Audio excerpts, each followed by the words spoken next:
Well, the City of Brampton is warning of significant delays, especially to transit at City Hall today as a strike continues for a second day. CB24's Jamie Goodfrein has more on how this is impacting services and, as a result, residents. Well, it's impacting many services, especially transit or anyone who's heading down to City Hall. 1,200 municipal workers from Brampton are day two of their strike. I want to bring in right now Fabio Gazzola. He is CUPE Local 831 president. We appreciate your time. Thank you so much for joining us. Fabio, I'm curious. We heard from Brampton Mayor Patrick Brown earlier. He says that a fair multi-year deal identical to what CUPE members received in Mississauga was presented to you and your union. Why wasn't that sufficient enough to get a deal done for you and your members?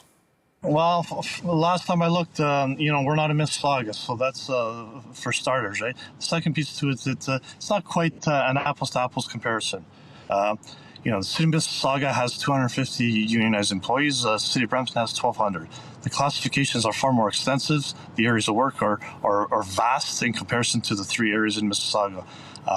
When we talk about Mississauga, comparable, they fail to mention some, wage adjustments as well as the economic increase. So, unfortunately, it's not a, apples to apples and comparative, right? So there are a lot of significant elements and facts being missed or being overlooked. Well, furthermore, if we're trying to compare apples or not trying to compare apples to apples, one of the things that Mayor Brown said is that your union wanted the deal to be kind of tied to fire and EMS.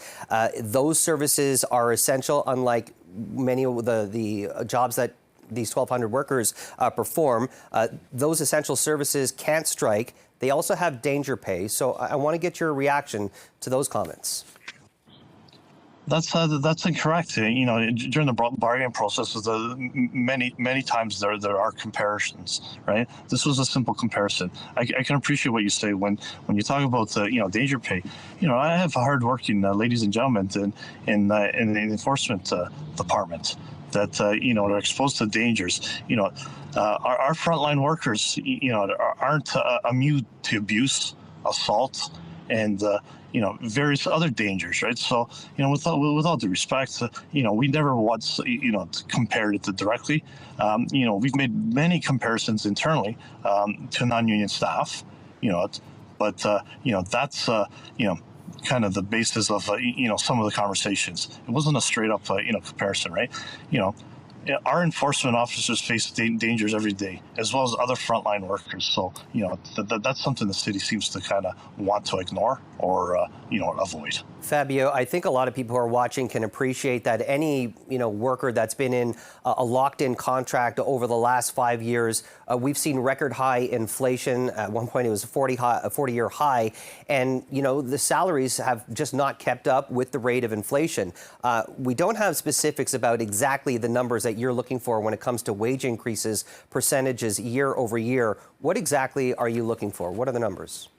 Well, I'm not going to play the same games as the city. I have every intention of negotiating contract and not negotiating through the media. But you made an excellent point. Our last contract was a 5-year contract. We fell behind. No different than many other unions right now are negotiating a catch-up wage, right? The corporation is adamant that they want a long-term deal. We haven't caught up, let alone move forward. So that needs to be addressed. Lastly, how far apart are the two sides right now? CUPE is very optimistic. If you don't have hope, what do you have? But we need to get to the table. The corporation seems to be adamant that it's difficult to get a hold of myself or any other CUPE representatives. I hate to tell them that, I've had the same phone number for 15 years. They should call me, I'll answer it. All we want to do is get back to the bargaining table. We've worked on weekends, through the night. And, we didn't want 1 day of strikes, let alone 2. We're committed and very optimistic and to achieve the ultimate goal of getting a contract. So the unfortunate part about it is it takes 2, right? And we're more than willing. Fabio Gazzola, CUPE Local 831 president, I appreciate your time. Thanks for joining us. Thank you very much for taking the opportunity to have me. Absolutely. Thank you so much. Lena, we'll send it back to you. Jamie, thanks so much for that.